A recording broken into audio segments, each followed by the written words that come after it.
I can't be right for anyone else if I'm not right for me. I've got to be free. I gotta be free.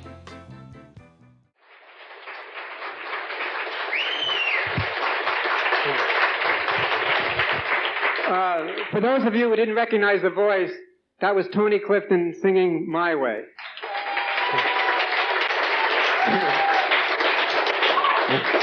He did a good job. Tony couldn't be here today, so he sent in the song. My name is George Shapiro, and I've been Andy's manager and his friend for about 8.5 years. And over the last 10 days, since Andy died on May 10th, my heart has been aching. And in between the heartaches, I've been getting a feeling of remembering a lot of the joy and the love and the laughter and the excitement that he brought to my life. And I know that he affected a lot of people that way. Over the years, many people have asked me, how could you manage a guy like Andy Kaufman? I mean, he's weird. He's strange. And they say, why? How could you do it? Isn't it tough? Well, it hasn't been bland.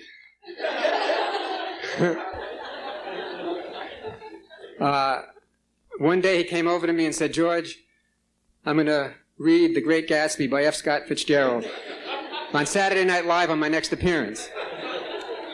So I stared at him. I found myself staring at him a lot.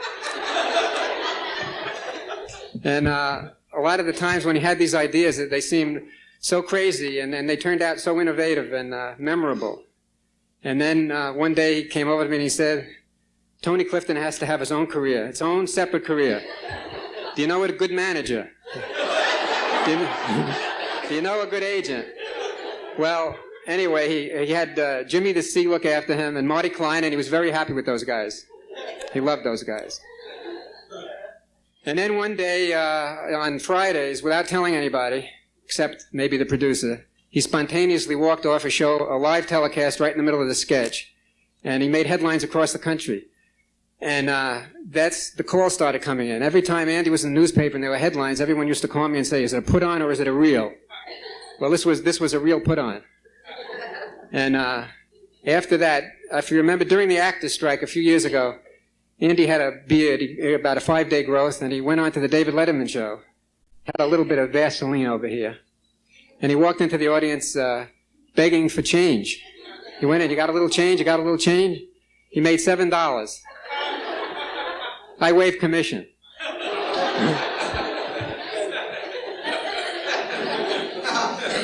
And then probably in one of his greatest triumphs, he had a concert at Carnegie Hall. It was a sold-out concert with 2,800 people.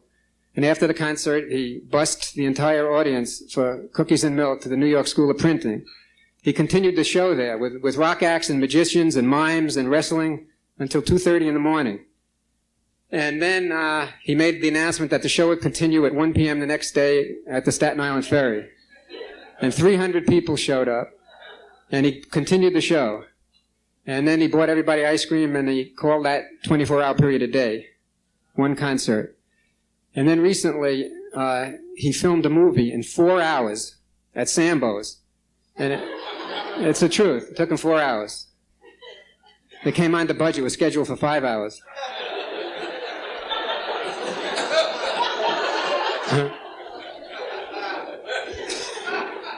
And, that film was released and reviewed. It got wonderful reviews. It got a rave review in Variety. And anyway, when people ask me, how could I manage Andy Kaufman, let me tell you, it's been very exciting. He's been special. And his presence to me is so great. It's just very hard for me to accept that he's gone. When I saw the pictures in the papers and all the headlines, I just had an urge to call him up and say, Andy, you're all over the papers again. You have more headlines. And people did call, many people did call, asking if this was real or was a put-on. I wish it was a put-on this time. And these were some people were kind of sophisticated, and reporters asking if it was real or it was a put-on.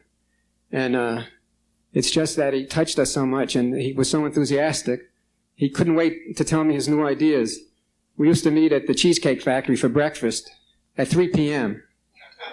And he was late, but But he would come into the Cheesecake Factory with his eyes wide open. He would light up the whole place, and he was so enthusiastic and so happy. When I was with Andy, he just made me happy. I spent a lot of time with him on the road. I even had a good time with him in the Midwest.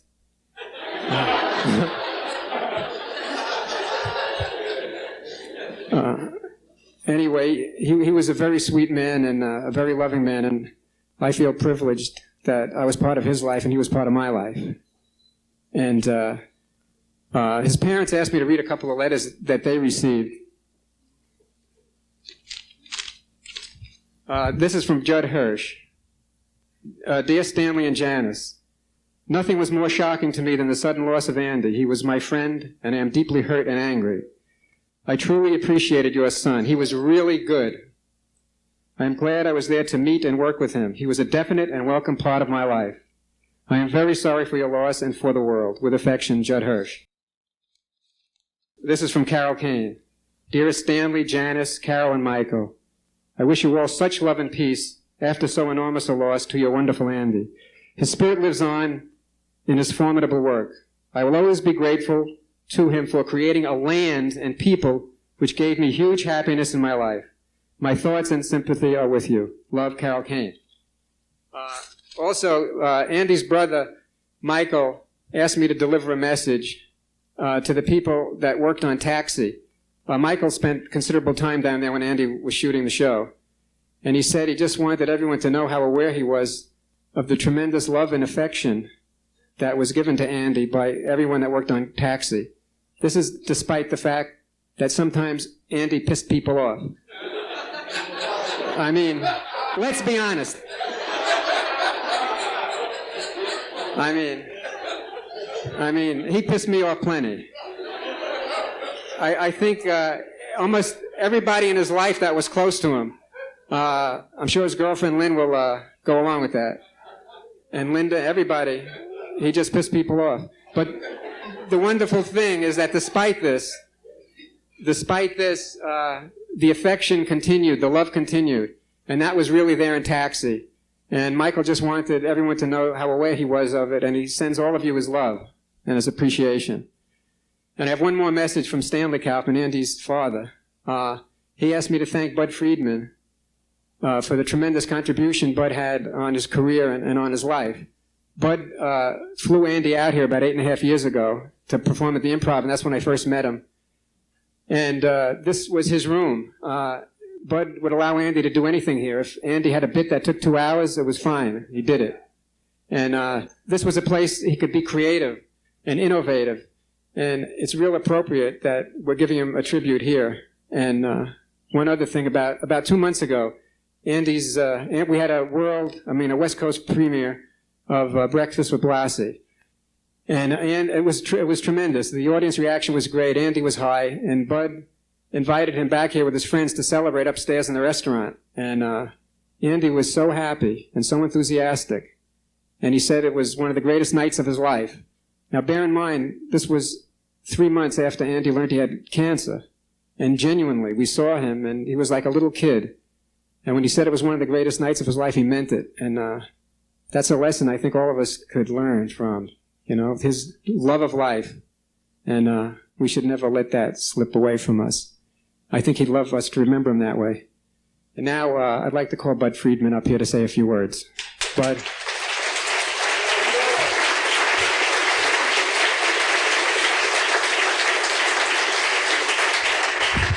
Thank you, George.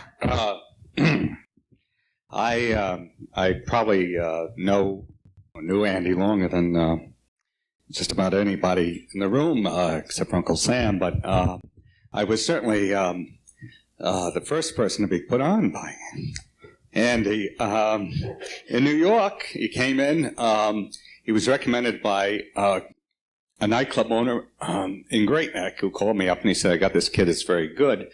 Put him on, and little did I know that I would be the one that was put on. But Andy came in and introduced himself as Andy Kaufman, and he was doing The Foreign Man, and he told me that he was from a little island in the Caspian Sea, and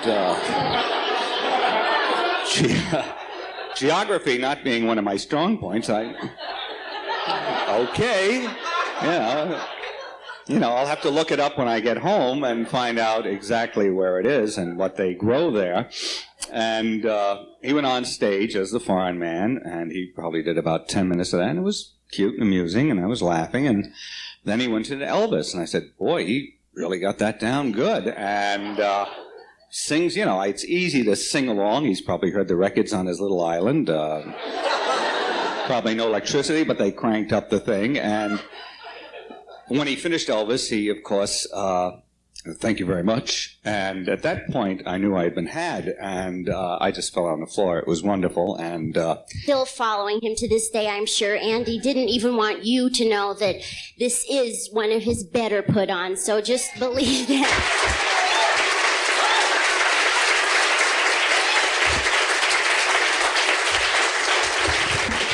Wendy, your career is not in trouble. That was great. That was great. When Sam Denoff comes up here, I think the mic is going to go up a little bit. The next person I'd like to bring up is Uncle Sam, Sam Denoff, and a person who I love very much. Thank you, George. It's really not high enough, George.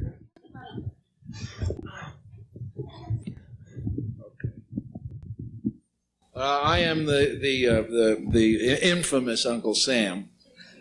Not really a blood uncle, but Andy insisted on calling me uncle. I kept saying, don't call me uncle, because it makes me feel old. But the reason he did is because his family and my family, we come from the same block, the same street in Brooklyn, East 24th Street. His real uncle, Jack the Bullet Kaufman, is my oldest friend in the world. And so we've known each other at least all his life, all Andy's life, since he was born. It's funny, we moved away. We all got very Jewish and moved to Great Neck separately after World War II, and his family moved there. And we, of course, always kept in close contact. Andy, from the time he was a little kid, was a different kid. He really was, and we didn't see each other that much. His father is my brother's contemporary, and so occasionally the families would get together, and the kid was always a little different, and that was tough on his parents. I think one of the great joys was that in his later life, his parents really got to get the nachas about the wonderful success that Andy had. They still didn't understand him, but they accepted it. Which is I think what all of us are about, because I don't claim to really understand what Andy was about.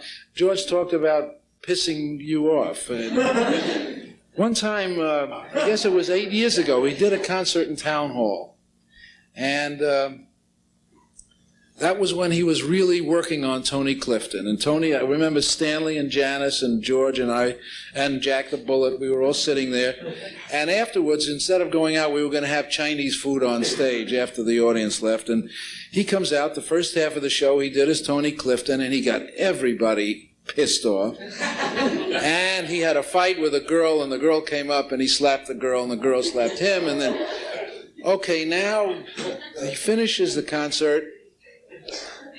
I should maybe preface it by saying that all through the years, he used to call me and say, Uncle Sam, what do you think about this? You think about this? Should I go with this? Should I do that? And, yeah, well, Andy, you'll do what you want, but this is what Anyway, I go backstage because I really didn't really like the way Tony Clifton was in that thing, because I think it got to the point where it was a little dangerous for him. So we went in the dressing room, and there was the girl, the plant, who we had slapped around and the thing, and he said, well, how did you like the show, Uncle Sam? And I said, well, I think it was very good, Andy, and it's a very good idea. He says, that guy was terrible, wasn't he? And I said, what guy? And he said, that guy, Tony Clifton. He says, I'm not going to let him do my show anymore, and that's it. I said, Andy, Uncle Sam. You got it? And he says, no, I mean it. I'm not going to have him. I don't care what you... I was pissed off. The guy wouldn't back off. It was the amazing thing about him. He wouldn't back off from that posture, and he went for it. He was an amazing, sweet kid. Years ago, but before he worked here, he used to call my office. My secretary, Audrey, used to get collect person-to-person calls from an apartment somewhere in New York, and it was Buffalo Bill calling Sam Denoff, or it was Colonel Jack Abrahams, or all these crazy names, which he immediately knew was Andy, which was a signal for me to call him back because he couldn't afford the phone call. So I used to get those messages, and he used to call. And then once he called, and he said, I'm going to come out to California. I love Steve Allen, and you work for Steve Allen, and I do this act. What do you do, Andy? And he said, well, because I knew he had worked children's parties when he was a kid, and he did all that stuff, and I really didn't know what he did. So he came out, and he said, can I stay with you? And I said, well, gee, I just had a second child, and I really don't have room, but maybe you can stay with Aunt Esther, which is my mother, who is my mother. He said, oh, good. So I called my mother, and I said, Andy is coming out. She said, oh, good, because my mother and Grandma Lily, are still best friends. They still live near each other in Florida. So he arrived in California and went to stay with Aunt Esther. And, of course, the first night she called, she said, Sammy.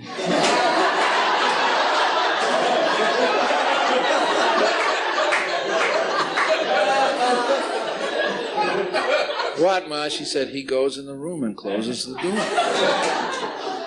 He won't eat unless he does that. Well, I said, he's meditating, isn't he? She says, yes, that's what he said. How long is he supposed to do this? I said, when he comes out of the room, that's when he'll eat. She says, he's so sweet. She said, but, so anyway, he upset my mother's routine, but she was great because she got into it too. She planned her meal so that Andy, after meditating, would come and eat. I remember one time in New York, we all went to Grisella's for dinner, and Andy went in the car to meditate. He was in Stanley's car while we ate, and then he came in and ate. But anyway, he said, you know, there's this place in Sunset Boulevard that I hear about called the Comedy Store. Anyway, he said, could I work there? And I said, gee, I don't know. What do you do, Andy? He said, well, I do things. I do Elvis Presley, and I do a character, and it's and you think you maybe could get me to go there? So I went down the hill, and I saw Sammy and Mitzi, and I said, look, I have this kid. He's my nephew, and I really don't know what he does. Can you put him on? And they said, well, you sure? I said, yeah, okay. Rudy DeLuca was the MC that night. They said, okay. So he said, oh, great. He said, you have a tuxedo. So I said, yeah, I have an old tuxedo. So he borrowed my old dinner jacket to do Elvis, and he borrowed another sport coat. He didn't have much of his stuff. He packed a bag full of stuff and props, and we went to the Comedy Store. And he was being fit in like about 11:45. So I tell Rudy DeLuca, his name is Andy Kaufman, and he said, what does he do?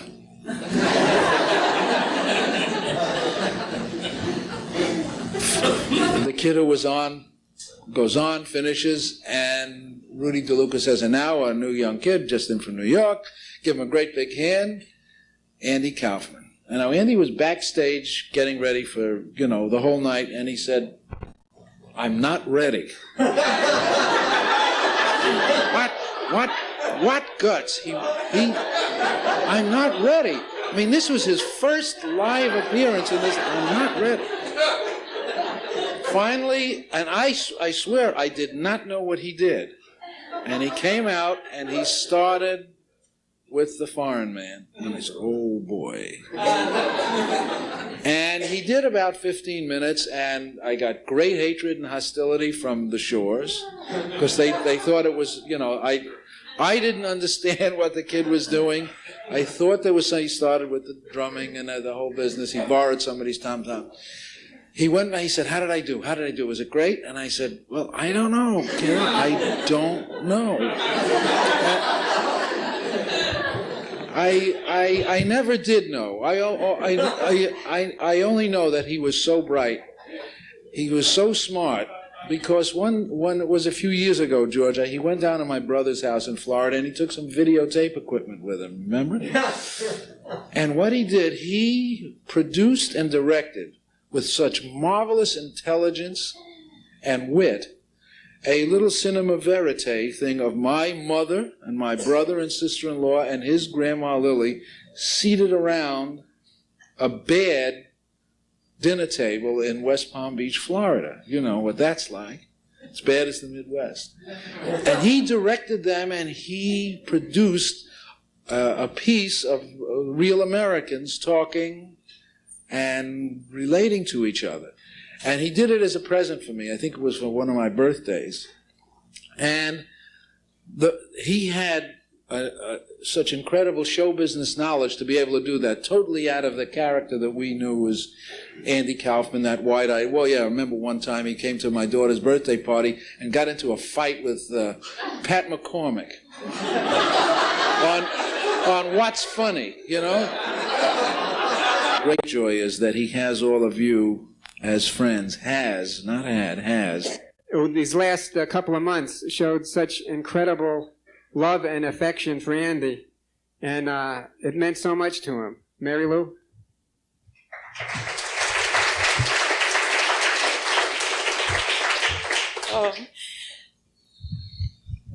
Thing was that Andy, when he knew he was going to have to wrestle and play that character, the wrestler, he just did exactly what a wrestler would do.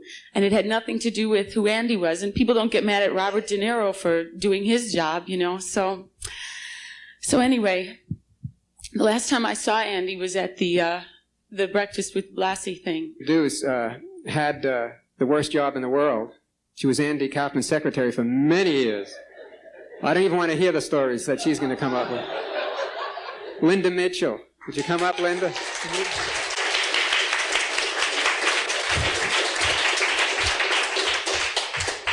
I don't want to hear him either anymore. I'm so tired of. I don't know what I'm going to say. I know that Andy's up there going, thank everybody for me. So my last official duty, you know, is I guess I want to thank Dr. Rubens and Dr. Grossman. They tried to keep him out of pain and make him comfortable. And Lynn and I lived with Andy the first few months of his illness, and you know, we tried and searched and everything, and Andy was courageous and he was wonderful, and I used to those things, you know. As time is time. Thank you, Andy. I want to thank Andy. I mean, not for just a job, but a friend and for fun and all the experiences. I met some of my most favorite people in the world through Andy. I mean, I probably wouldn't have any friends at all. Andy. I don't know what my life would be like without Andy, but I want to thank him. You know, I think I did, but I want to do it again. So thank you, Andy. I'm sure he's here. And thank everybody for coming.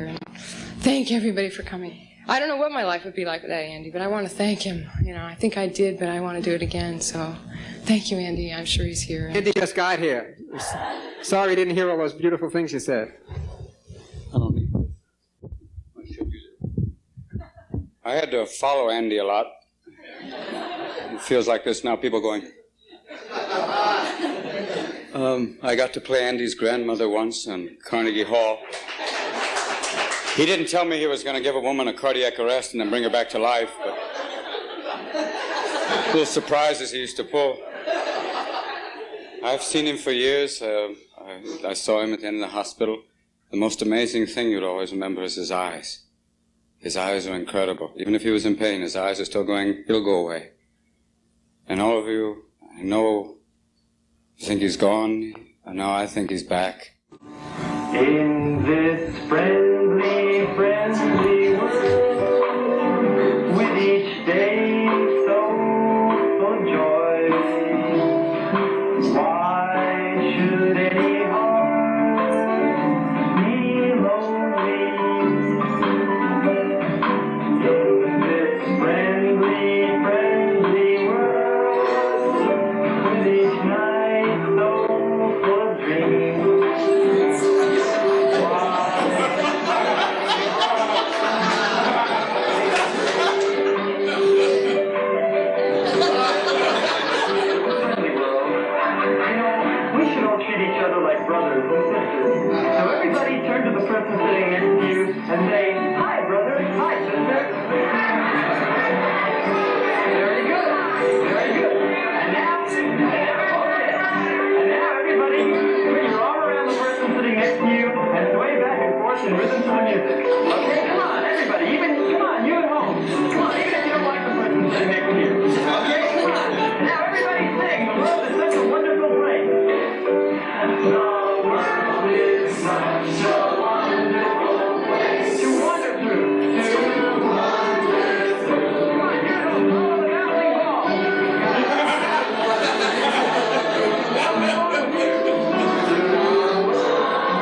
That's it, and everybody, Andy's really lucky to have all of you here to say goodbye to him. He's a very lucky man, and I know he knows it.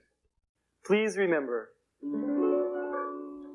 in this friendly, friendly world, with each day so full of joy, why should any heart be lonely? In this friendly, friendly world, with each night so full of dreams, why should any heart be afraid? Yep, it's a friendly world. You know, we should all treat each other like brothers and sisters. So everybody turn to the person sitting next to you and say, "Hi, brother. Hi, sister." Very good. Very good. And now, okay. And now, everybody, put your arm around the person sitting next to you and sway back and forth in rhythm to the music. Okay? Come on, everybody. Come on, you at home. Come on, even if you don't like the person sitting next to you. Okay? Come on. And now, everybody sing. The world is such a wonderful place. The world is such a wonderful place to wander through. To wander through. Come on, you at home. Follow the bouncing ball. Got someone you love to wander along with you. Along with you with the sky so full of stars. With the sky so full of stars and the river full of song. And the river so full of song. Every heart should be so thankful. Every heart should be so thankful. Thankful for this friendly, friendly world. Thankful for this friendly, friendly world. Okay, you want to sing it again? I just want to say, I hope you all had a good time. I want to thank my guests. I want to thank Tony. I want to thank you and you people in the peanut gallery and you people at home. And I hope to see you again soon, and I love you and thank you very much. Now, till we meet again, well, it's time to say goodbye. It's been good having you so near. Although I've got to leave, it's the end. I'll always be staying right here. So my friends, goodbye. It's just about that time. Wish that I could do just one more song for you. Goodbye, everybody. Thank you. Good night. Good night. Okay. Great. Good night. I love you. Okay. Okay. Boy. Goodbye. Boy, what a bunch of sheep. I'll tell you. People out there in the public are such a bunch of sheep. They'll listen to anything I say. Boy, the power of the media, I'll tell you. I can say anything and they'll do it. What a bunch of idiots. They just sit in front of their television sets like idiots. Sheep. They follow along. They gotta find a leader, huh? Boy, and they bought that crap I said about vegetarian. I don't believe it that they bought that I was a vegetarian and that I won't be aggressive anymore. Oh boy, talk about stupidity and ignorance. Okay. Okay. Hey, come on, are we off the air yet? Come on, I want to get out of here. I got a hot date. I want to go home, okay? Come on, let's go out of here already, okay? Let's end the show finally, okay? I don't want to stay here all day, okay? Come on, let's go. Okay, are we off the air? Are we off the air yet? Okay, we off the air, okay. Okay, where's my... Shut up. Where's my hamburger? Thank you. Okay, thank you. Get out of here. Who wants to wrestle? Who wants to wrestle? Come on. Hey, look, you got this straight, okay? You're here to service me. Hey, listen, pal. I got enough money to buy you and keep you for a pet. You understand? And I don't want anybody being late tomorrow. You're all here to service me, okay? I'll pave this place and turn it into a parking lot. I don't care if your kid has a pet. Mr. What? Kaufman, What? wait, can I talk to you just for No, 1 go minute, on, please? no, Just 1 minute. What? Please, no, I just want to tell you Okay, something. for a minute, okay. All right, Yeah, all right. okay, fine.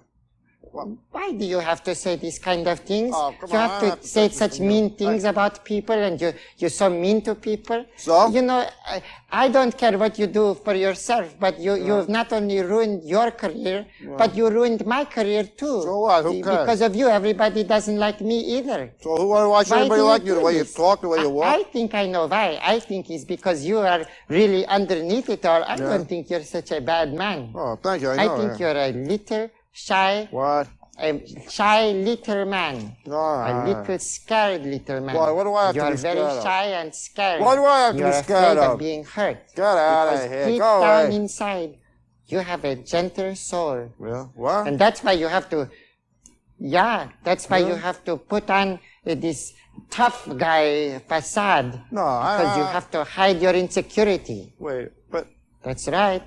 Really? You know, when you mature and come to terms with your own deficiencies, then you'll be able to accept your true self, and you won't have to hide behind this macho act. You're right. Oh, come on, don't cry. I can't finish the Mr. show. Kaufman, don't cry. Please don't cry. Oh, it's all right. Listen, I'll finish the show for you, all right? Okay, thank you. All right. Thank you. Goodbye, everybody. Be good, and I love you very much. Okay, bye-bye.